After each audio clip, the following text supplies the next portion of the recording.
आवेदन की जो प्रक्रिया है आज से आरंभ हुई है, जिसका जो अंतिम तिथि निर्धारित की गई 7 दिसंबर 2022 रखा गया है।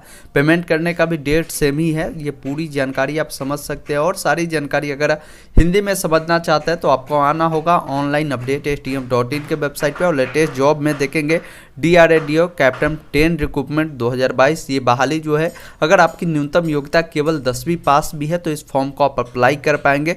टोटल सीट की बात कर ले तो 1061 पदों पर ये बहाली निकाली गई है और विभिन्न सारे पद रखे गए। पूरी डिटेल आप समझ सकते हैं किस कैटेगरी में कितने सीटें हैं और साथ ही किस किस पद के लिए आवेदन प्रक्रिया स्टार्ट हो रही है और किस पद के लिए क्वालिफिकेशन क्या है। जैसे फायरमैन के देखेंगे 30 पद है जिसके लिए 10वीं पास होगी। फायरमैन ड्राइवर का जो है जिसके लिए 10 और आपके पास ड्राइविंग लाइसेंस होनी चाहिए। ऐसे काफ़ी सारे पद है जिसके लिए क्वालिफिकेशन अलग अलग है। वो पूरी जानकारी समझेंगे। Salary, selection process, syllabus, physical eligibility, उसके अलावे अप्लाई प्रोसेस, वो सारी जानकारी समझ पाएंगे। अप्लाई करने के लिए डायरेक्ट लिंक प्रोवाइड कर दी गई। ऑनलाइन अप्लाई वाले पे क्लिक करेंगे और यहाँ पे कंटिन्यू टू होम पेज पे आप जब क्लिक करेंगे तो आपको रिडायरेक्ट करेगा इस पेज पे। जहाँ आने के बाद सबसे पहला एक ऑप्शन मिलता है click here to new registration, जिस पे आपको क्लिक कर लेना है। क्लिक करने के बाद आपके सामने रजिस्ट्रेशन पेज खुलता है जहाँ पर कैंडिडेट का पूरा नाम जो कि मैट्रिक के मार्कशीट के अनुसार होगा। उसके बाद आपको अपना नाम को दोबारा डालना है, मोबाइल नंबर को डालना है, मोबाइल नंबर को अगेन दोबारा डालना है, ईमेल आईडी डालना है, ईमेल आईडी को दोबारा डालना है। इस कैप्चा कोड को आपको डालना है। अल्टरनेट नंबर है तो आप डाल सकते हैं, अन्यथा नीचे में एक ऑप्शन मिलता है रजिस्टर का, जिस पे क्लिक करेंगे।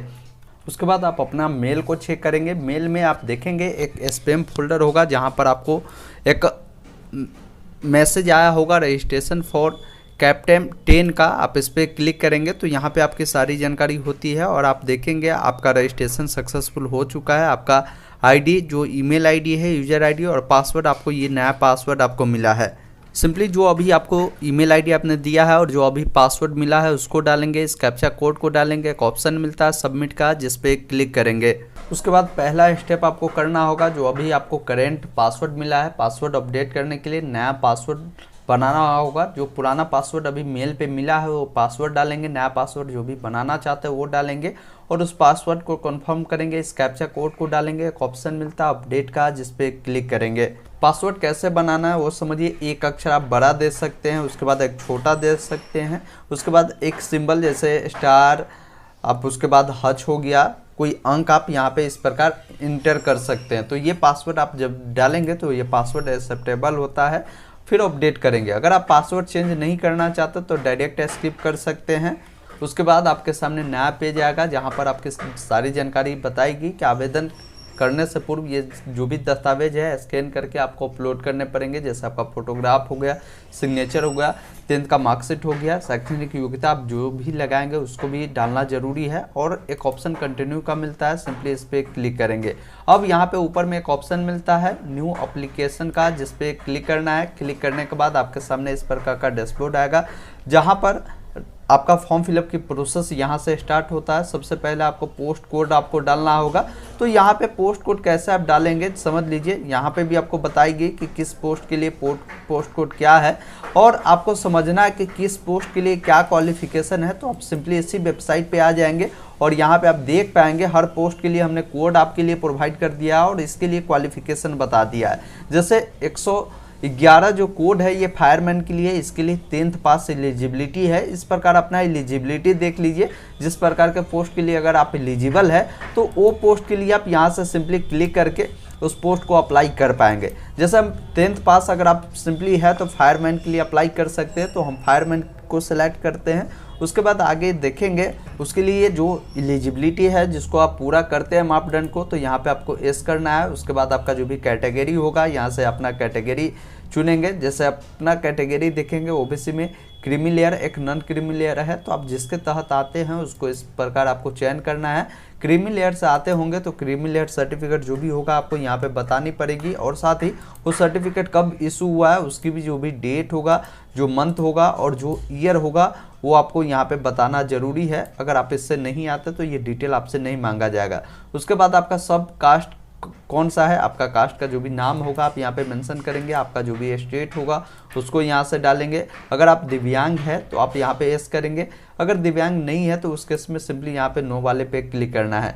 नीचे आना है, नीचे आने के बाद डायरेक्ट आप यहाँ पे आते हैं। अगर आप एक सर्विसमैन है तो यस करेंगे, नहीं है तो सिंपली नो पे क्लिक करेंगे, डिटेल आपको डालने की आवश्यकता नहीं पड़ेगी। अब यहाँ पे देखेंगे are you disable difference service person, अगर इस प्रकार के आप डिफरेंस पर्सन है तो आप बता सकते हैं, अन्यथा यहाँ पे नो वाले पे क्लिक करेंगे। नीचे आएंगे, यहाँ पे बताया जा रहा है कि क्या आप विधवा, तलाकशुदा, न्यायिक रूप से अपने पति से अलग है और आपने दोबारा शादी नहीं किया, तो इस प्रकार के अगर आप कैंडिडेट है तो यस करेंगे, अन्यथा यहाँ पे नो वाले पे क्लिक करेंगे। उसके बाद यहाँ पे देखेंगे क्या आप मेधावी खिलाड़ी है तो आप यहाँ पे यस करेंगे, अन्यथा यहाँ पे नो करेंगे। यस करेंगे तो किस प्रकार के स्पोर्टमैन है और आपकी लेवल जो स्पोर्ट की है वो क्या है वो आप यहाँ पे बताएंगे, अन्यथा ये नो पे करेंगे तो ये डिटेल आपसे नहीं मांगी जाएगी। उसके बाद यहाँ पे बोला जा रहा है कि जो लोग जम्मू कश्मीर राज्य में इतना से इतना के दौरान आदिवासी थे तो उस केस में आप यहाँ पे यस करेंगे, अन्यथा नो पे क्लिक करेंगे। तो ये कोई ऐसे लोग होते हैं जिस पे ये लागू होता है, तो उनके लिए ये जानकारी बताना है कि आप एक सरकारी सेवक है तो यस करेंगे, अन्यथा नहीं है तो नो पे क्लिक करेंगे। इस प्रकार ये कुछ डिटेल आपसे मांगी जाती है जो कि एडिशनल होती है। उसके बाद पहचान पत्र के रूप में एक आइडेंटिटी प्रूफ के तौर पर आपको प्रूफ दिखाना होगा, जिसके लिए Aadhaar card, driving licence, PAN card, passport, voter ID card है। आप जो भी सेलेक्ट करेंगे वो नंबर को आपको यहाँ पे डालेंगे। नेशनलिटी आपका इंडियन बाय डिफ़ॉल्ट रहता है, अगर आप इंडियन है तो ये इंडियन ही रहने देना है। नीचे आएंगे, आपके शरीर में कोई ऐसा पहचान चिन्ह है जिससे आपको पहचाना जा सकता है तो वो आप बता सकते हैं। अगर किसी के शरीर में नहीं है तो नो मार्क्स आप इस प्रकार मेंशन कर सकते हैं। आपसे शारीरिक मापदंड पूछी जाती है, तो यहाँ पे देखेंगे आपकी जो हाइट कितनी है उसकी जानकारी सेंटीमीटर CMS यानी इसमें बतानी है। उसके बाद आपकी वेट कितनी है वो केजी में बतानी है, तो ये जानकारी आप बताएंगे। और आपकी जो एग्ज़ाम होगी जिसके लिए सेंटर रखा जाएगा वो सेंटर आप अपने अकॉर्डिंग यहाँ से चुन सकते हैं। जो भी सिटी होगा 3 प्रेफरेंस देना है। प्रथम प्रेफरेंस में जो भी डालना है, सेकेंड प्रेफरेंस में आप जिसको भी चुनना चाहते हैं उसको यहाँ पे डालेंगे, और थर्ड प्रेफरेंस जिसको भी देना चाहते हैं उसको इस प्रकार चुनेंगे। उसके बाद आपकी जन्म तिथि क्या है और यहाँ से डेट, जो भी आपका मंथ होगा और जो भी आपका ईयर होगा यहाँ से अपना ईयर को चुनेंगे। उसके बाद आप देखेंगे नीचे में आपका जेंडर पूछा जाता है, पिताजी का नाम पूछा जा रहा है, माताजी का नाम पूछा जा रहा है और आपसे करस्पॉन्डेंस एड्रेस पूछा जा रहा है। तो यहाँ पे आप पता अपना पूरा लिखेंगे, जैसे अपना जो भी वार्ड नंबर होगा, जो भी विलेज होगा, जो भी डिस्ट्रिक्ट होगा, जो भी स्टेट होगा उसके अकॉर्डिंग जो भी पिन कोड होगा वो डालेंगे। किसी का दोनों एड्रेस सेम है तो सिंपली यहाँ पे क्लिक करेंगे तो परमानेंट भी सेम होगा। अगर अलग अलग है तो परमानेंट एड्रेस आप अपने अकॉर्डिंग डाल सकते हैं। फिर आप नीचे आएंगे, आपको यहाँ पे एग्री करना है, एस करना है और नीचे में एक ऑप्शन आपको मिलता है वैलिडेट योर डिटेल, जिस पे क्लिक करेंगे।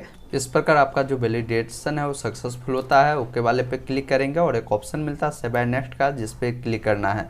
अब आप आ जाएंगे सेकेंड पेज में जहाँ पर आपका क्वालिफिकेशन डिटेल मांगी जाएगी। जैसे जो भी आप पोस्ट डाले होंगे यहाँ पे हमने आपको पहले भी क्लियर किया, हमारे वेबसाइट पे सारी जानकारी आपको दी गई है कि किस पोस्ट के लिए क्या क्वालिफिकेशन होगी, उसके अकॉर्डिंग ही आप इसकी जानकारी आप फिलअप करेंगे। जैसे हमने फायरमैन के लिए अप्लाई किया तो इसके लिए न्यूनतम क्वालिफिकेशन 10वीं पास है, तो यहाँ पे 10th का डिटेल मांगा जा रहा है। 10th का आपका जो भी रोल नंबर रहा होगा उस रोल नंबर को यहाँ पे आपको फिलअप करना है। साथ ही 10th आपने किस संस्थान या किस बोर्ड से किया है वो आप यहाँ से बता सकते हैं। उसके बाद यहाँ पे देखेंगे आपने उत्तीर्ण कब किया है उसकी डेट डालेंगे, साथ ही जो भी उसका मंथ होगा वो मंथ यहाँ से आपको डालेंगे और जो भी आपका ईयर होगा जिस साल आपने पास आउट किया है वो डालेंगे। अब यहाँ पे देखेंगे कुल प्राप्तांक यानी जितना नंबर आपको मैट्रिक में मिला है उसकी जानकारी देंगे। वो आप यहाँ पे अधिकतम कितने नंबर का एग्जाम हुआ था वो आप यहाँ पे बताएंगे और यहाँ पे ऑटोमेटिक आपका जो परसेंटेज अगर आ जाता तो ठीक है, अन्यथा आप अपना परसेंटेज को है इस प्रकार डाल सकते हैं। उसके बाद नीचे आएंगे, अगर किसी के पास एडिशनल डिटेल कुछ है तो बता सकते हैं। एडिशनल में बहुत सारे कैंडिडेट जो होते हैं वो कंप्यूटर का नॉलेज रखते हैं या ऐसे बहुत सारे डिटेल होते हैं जो आप डाल सकते हैं। अगर ये नहीं है तो सिंपली यहाँ पे वैलिडेट योर डिटेल वाले पे क्लिक करेंगे और यहाँ पे मार्क्स जब परसेंटेज में डालेंगे तो उसके बाद 0 आप जरूर लगाएंगे, अन्यथा आपका यहाँ पे कुछ एरर आएगा। इस प्रकार वैलिडेशन सक्सेसफुल होता है, ओके करेंगे और एक ऑप्शन मिलता है सेव एंड नेक्स्ट का, जिस पे क्लिक करेंगे। किसी के पास क्वालिफिकेशन इंटर भी है तो यहाँ पे ऐड मोर पे क्लिक करके आप इंटर की भी डिटेल ऐड कर सकते हैं, ग्रेजुएशन का भी ऐड कर सकते हैं, और आप एक्स्ट्रा में जो भी आपके पास नॉलेज है उसकी भी जानकारी आप ऐड कर सकते हैं। तो इस प्रकार इस फॉर्म को आप अप्लाई करेंगे। उसके बाद यहाँ पे आप देखेंगे आपके सामने जो आता है पोस्टिंग स्टेशन आता है। अब आप जो भी पोस्टिंग स्टेशन यानी पोस्टिंग का प्रेफरेंस देना चाहते हैं उसको यहाँ पे चुन सकते हैं। जैसे अगर आपको 1 नंबर में दिल्ली देना है तो दिल्ली चुन सकते हैं।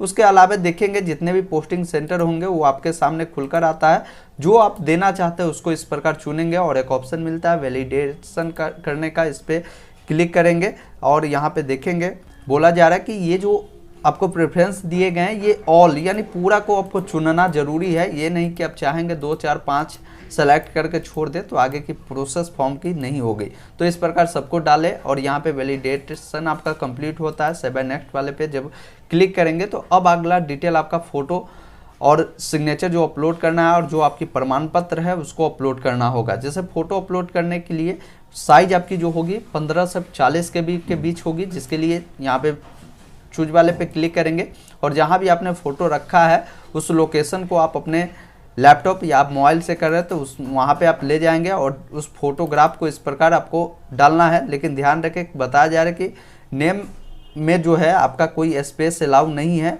इस चीज़ को आप ध्यान रखिएगा। तो इस प्रकार आपका फोटोग्राफ आ जाता है। अब यहाँ पे आप ओके वाले पे क्लिक करेंगे तो आपका फ़ोटो का आप चाहे तो यहाँ से क्लिक करके उसका प्रीव्यू भी देख सकते हैं। फिर आपको सिग्नेचर डालना है। सिग्नेचर जहाँ भी आपने रखा है सिग्नेचर को ओपन करेंगे और देखेंगे। एक चीज़ ध्यान रखें, जैसे यहाँ पे आप देख रहे हैं सिग्नेचर में एक स्पेस है तो इस स्पेस को यहाँ से जाकर रिनेम करेंगे और यहाँ पे कोई स्पेस आपका नहीं अलाउ किया गया है। अगर स्पेस रहेगा तो फिर आपका सिग्नेचर अपलोड नहीं होगा। इस प्रकार उसका प्रीव्यू आएगा। ओके वाले पे क्लिक करेंगे और जो आपकी मार्कशीट होगी जिसका साइज 50 से 100 KB के बीच है जो कि JPG में अपलोड करना है, इस कैप्चा कोड डालना है और सेव एंड नेक्स्ट वाले ऑप्शन पे क्लिक करना है। अब यहाँ पे बोला जा रहा है कि क्या आप श्योर है आपका सारा डॉक्यूमेंट आप ही का है। यहाँ से प्रीव्यू एक बार देख लेंगे। ओके वाले पे क्लिक करेंगे तो अब आपके सामने इसका प्रीव्यू आता है। प्रीव्यू में आप एक बार सभी जानकारी को एक बार जरूर मिलान कर ले। मिलान करने के बाद यहाँ पे आई एग्री करना है और यहाँ पे अपना सिग्नेचर के सामने भी आई एग्री करना है और एक ऑप्शन मिलता है फाइनल सबमिट का, जिस पे क्लिक करेंगे तो यहाँ पे आपको ऊपर में बताया जा रहा है कि फ़ोटो और पे भी एग्री करना है। सिग्नेचर पे तो आपने एग्री कर दिया, फ़ोटो पे यहाँ पे एग्री कर दीजिए और नीचे आ जाइए और डायरेक्ट इसको फाइनल सबमिट आप कर दीजिए। फिर बोला जा रहा है ओके करें। ओके वाले पे जैसे ही क्लिक करेंगे तो अब आपको रिडायरेक्ट करेगा पेमेंट गेटवे पे। इस कैप्चा कोड को डालें और सबमिट वाले पे क्लिक कर दे तो इसका पेमेंट आपका क्लियर होगा। नेक्स्ट स्टेप में आप इसका प्रिंट आउट निकाल कर अपने पास आप रख सकते हैं। तो इस प्रकार आप जो है DRDO का जो फॉर्म है कैप्टन 10 का, जिसका फॉर्म फिलअप आप कंप्लीट करेंगे और सारी जानकारी हमारे वेबसाइट पे भी मेंशन की गई है। वो पूरी जानकारी आप यहाँ से रीड आउट करेंगे। सिलेक्शन आगे कैसे होगी, कैसे आपको तैयारी करना हो, सारी जानकारी आपको उपलब्ध करा दी गई है। फिर भी इस फॉर्म से रिलेटेड कोई डाउट कन्फ्यूजन है कमेंट कर सकते हैं। वीडियो देखने के लिए बहुत बहुत